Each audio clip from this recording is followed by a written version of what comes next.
बहुत स्वागत है आप सभी का। आप देख रहे हैं द राजनीति का विशेष सेगमेंट खबर और विश्लेषण। मैं हूं जब्बार खान। दोस्तों, 8 महीने बाद अब फैसला मुख्यमंत्री योगी आदित्यनाथ यूपी की सत्ता की कुर्सी पर काबिज रहेंगे या फिर उनकी जगह कोई और यूपी की सत्ता की कमान संभालेंगे। वैसे भी दोस्तों, बीजेपी में यह बात दीगर है, विधानसभा चुनाव से ठीक पहले सीएम बदल दिए जाते हैं। हरियाणा विधानसभा चुनाव जब होने वाले थे, उसके होने से 6-8 महीने पहले तत्कालीन मुख्यमंत्री मनोहर लाल खट्टर को हटाकर उनकी जगह नायब सिंह सैनी को बनाया गया। आपने देखा उत्तराखंड में भी इसी तरीके से पहले बीजेपी इस तरीके का एक्शन अन्य राज्यों में भी लेती रही है। अब ऐसा माना जा रहा है कुछ इसी तरह का प्रयोग बीजेपी के सबसे बड़े रणनीतिकार अमित शाह यूपी में करने वाले हैं। उत्तर प्रदेश में विधानसभा चुनाव में 2 साल का समय बाकी है, लेकिन 2026 में कुछ सियासी हलचल यूपी में होने वाली है। इस जंग में अनुप्रिया पटेल, संजय निषाद ने एक तरीके से मोर्चा योगी के खिलाफ खोल दिया। कहा जा रहा है ऐसा करने के लिए डिप्टी सीएम केशव प्रसाद मौर्य ने उन्हें प्रेरित किया।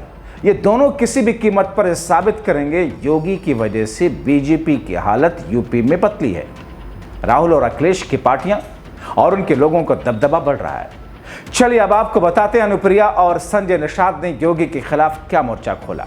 दोस्तों, यूपी में पंचायत चुनाव 8 महीने बाद होने वाले हैं। इसके चलते सियासी सरगर्मियां तेज हो गईं। बीजेपी के 2 सहयोगी दलों ने अकेले पंचायत चुनाव लड़ने का ऐलान कर दिया। बीजेपी के सहयोगी निषाद पार्टी के प्रमुख संजय निषाद अपना दल की अनुप्रिया पटेल ने साफ कहा कि उनकी पार्टी पंचायत चुनाव में अकेले किस्मत आजमाएगी। यूपी के छोटे दल पंचायत चुनाव के जरिए 2027 के लिए बड़ा ख्वाब देख रहे हैं, लेकिन क्या अकेले चुनाव लड़ने से ख्वाहिश पूरी होगी? दरअसल यूपी में 2026 के शुरू में पंचायत चुनाव होने, जिसमें 2027 का जिसे सेमीफाइनल माना जा रहा है। पंचायत चुनाव के बाद सीधे 2027 के विधानसभा चुनाव होने हैं। सूबे की 2/3 विधानसभा सीटें ग्रामीण इलाकों से आती हैं, जहां पंचायत चुनाव होते हैं। सियासी दल पंचायत चुनाव के जरिए अपनी सियासी ताकत का आकलन करते हैं। इसीलिए बीजेपी के साथ रहते हुए भी ये दल पंचायत चुनाव में अकेले दम पर लड़कर 2027 में अपनी सियासी बार्गेनिंग पावर को बढ़ाना चाहते हैं। दोस्तों, केंद्र के मोदी और यूपी की योगी सरकार में अपना दल सोनेवाल सबसे पुराने सहयोगी दलों में है।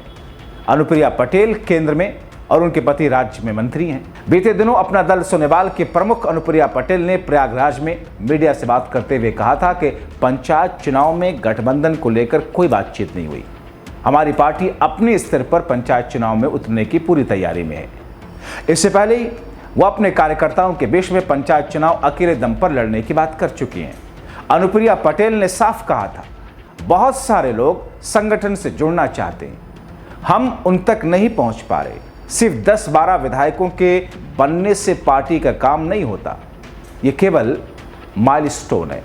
लक्ष्य से हम बहुत दूर हैं।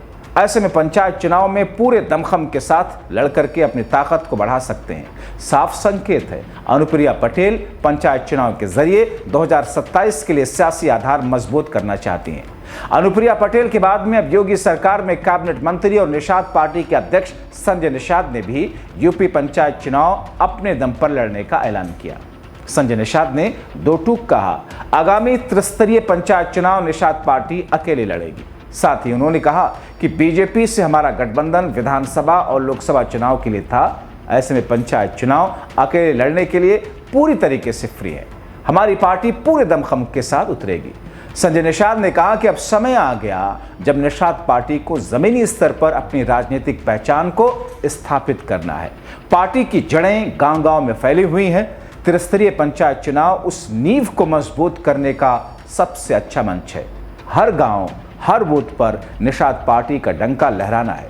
समाज को उसकी राजनीतिक आवाज देने का समय आया। संगठन को बूथ स्तर तक सक्रिय करें, लोगों को बताएं कि निषाद पार्टी ही उनकी असली प्रतिनिधि है। मंत्री संजय निषाद ने यह भी कहा कि पंचायत चुनाव में फैसला पार्टी के 2027 के विधानसभा चुनाव में निर्णायक भूमिका के लिए तैयार करेगी। इस तरह साफ कर दिया गया, पंचायत चुनाव के जरिए आगामी चुनाव में अपनी ताकत को बढ़ाने की है। निषाद पार्टी की ख्वाहिश को भी समझा जा सकता है, लेकिन सवाल ये है कि अकेले चुनाव लड़कर क्या सियासी मकसद को पूरा कर पाएंगे? राजनीतिक दल पंचायत चुनाव के जरिए अपनी सियासी ताकत का आकलन करते हैं। यूपी में औसतन 4 से 6 जिला पंचायत सदस्यों को मिलाकर विधानसभा का एक क्षेत्र है। यही वजह है अपना दल का फोकस पंचायत चुनाव में जिला पंचायत सीटों पर है। सियासी विश्लेषकों की माने तो जिला पंचायत के सदस्यों को मिलने वाले वोट का आधार पर राजनीतिक दलों को इस बात को यह एहसास होता है कि वो कितने पानी में है। यूपी में अपना दल का प्रभाव मुख्य रूप से कुर्मी समाज के बीच है। इसी तरह निषाद पार्टी का आधार निषाद समाज के बीच, इसलिए दोनों ही पार्टियों का जोर अपने अपने समाज पर जो मूल रूप से ग्रामीण इलाकों में रहते हैं। पंचायत चुनाव आधार पर वोटों के समीकरण को दुरुस्ती करने की कवायद करते हैं। सियासी दल भी ये समझते हैं और आकलन करते हैं कि क्षेत्रवार और जातिवार आधार पर आगे वैसी रणनीति बनानी है। यूपी पंचायत चुनाव के आधार पर 2027 के विधानसभा चुनाव की सियासी जमीन नापना चाहती है। इसीलिए गठबंधन की परवाह किए बगैर अनुप्रिया पटेल और संजय निषाद अपनी सियासी एक्सरसाइज शुरू कर चुके हैं। लेकिन अकेले चुनाव लड़ने से खेल बिगड़ने का भी खतरा है। सियासी जानकारों के माने तो बीजेपी की दोनों सहयोगी दल भले ही अपनी पार्टी को मजबूत करने के उद्देश्य से अकेले चुनाव लड़ने जा रहे, लेकिन इससे कहीं ना कहीं सियासी नुकसान की संभावना है। 2027 में विधानसभा चुनाव प्रस्तावित है। सहयोगी दलों को अलग अलग चुनाव लड़ने से जनता में गलत मैसेज जाएगा। यूपी की मुख्य विपक्षी जो सपा है, इसे इस मुद्दा मिलेगा, गांव-गांव तक इसे भुना सकते हैं। इतना ही नहीं, यह भी कहा जा रहा कि ये दल इसलिए भी अलग होकर चुनाव लड़ रहे हैं ताकि अगर पंचायत चुनाव में इनकी सीटें ठीक ठाक आ जाती हैं, अनुमान से ज़्यादा आ जाती हैं, तो ये विधानसभा चुनाव में बीजेपी पर ज़्यादा सीट का दबाव बना सकें।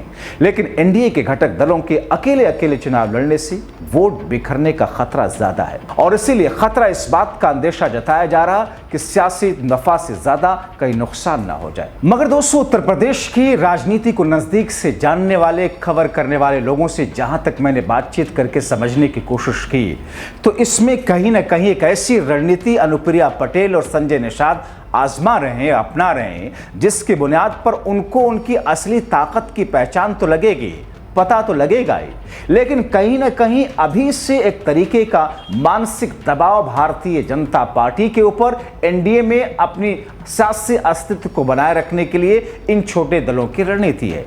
यानी कि अभी से बीजेपी को एक ऐसा उसके सामने प्रश्न चिन्ह खड़ा कर दिया जाए कि वो एक ऐसे असमंजस की स्थिति में रहें जिसमें उनको ये लगे कि साहब अलग चुनाव लड़ने के बाद में इनके आगे की स्थिति जो होती है उसके बाद में कहीं समीकरण हमारा एनडीए का ना बिगड़े।